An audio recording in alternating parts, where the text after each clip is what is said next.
മലയോരവാണി, നാട്ടിലെ നല്ല വർത്തമാനം.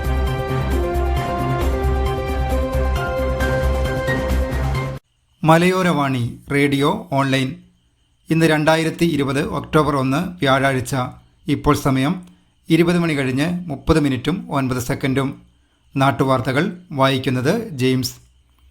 ചെറുപുഴ പഞ്ചായത്തിൽ 12 പേർക്കും പെരിങ്ങോം വയക്കരയിൽ നിരീക്ഷണത്തിലായിരുന്ന 5 അന്തർ സംസ്ഥാന തൊഴിലാളികൾ ഉൾപ്പെടെ 21 പേർക്കും എരമംകുറ്റൂർ പഞ്ചായത്ത് പരിധിയിൽ 14 പേർക്കും കൂടി ഇന്ന് കോവിഡ് സ്ഥിരീകരിച്ചു. ചെറുപുഴ പഞ്ചായത്തിൽ 131 പേരും പെരിങ്ങോം വയക്കരയിൽ 132 പേരും എരമംകുറ്റൂരിൽ 151 പേരുമാണ് ഇന്ന് കോവിഡ് പരിശോധനയ്ക്ക് വിധേയരായത്.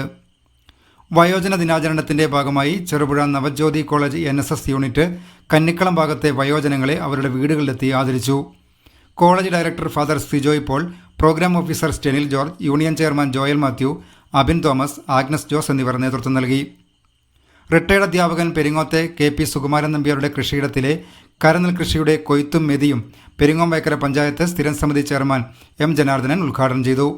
കൃഷി ഓഫീസർ G നിഷ, കൃഷി അസിസ്റ്റന്റുമാരായ RK Vijayan, V Sindhu, Jayaraj, service pensioners union unit president KV Balakrishnan എന്നിവരും പ്രദേശത്തെ തൊഴിലുറപ്പ് തൊഴിലാളികളും പങ്കെടുത്തു. ഈസ്റ്റലേരി പഞ്ചായത്ത് 11-ാം വാർഡിലെ one India one pension movement പ്രവർത്തകർ ചെറുപുഴ പാലത്തിന് സമീപം പതാക ഉയർത്തി വയോജന ദിനം ആചരിച്ചു. ടോമി പുതുപ്പള്ളി, ജോൺസൺ പറമുണ്ടയിൽ, മാത്യു പെരികിലങ്കാട്ടിൽ തുടങ്ങിയവർ സംബന്ധിച്ചു. നാട്ടുവാർത്തകൾ സമാപിക്കുന്നു. നമസ്കാരം. മലയോരവാണി, നാട്ടിലെ നല്ല വർത്തമാനം.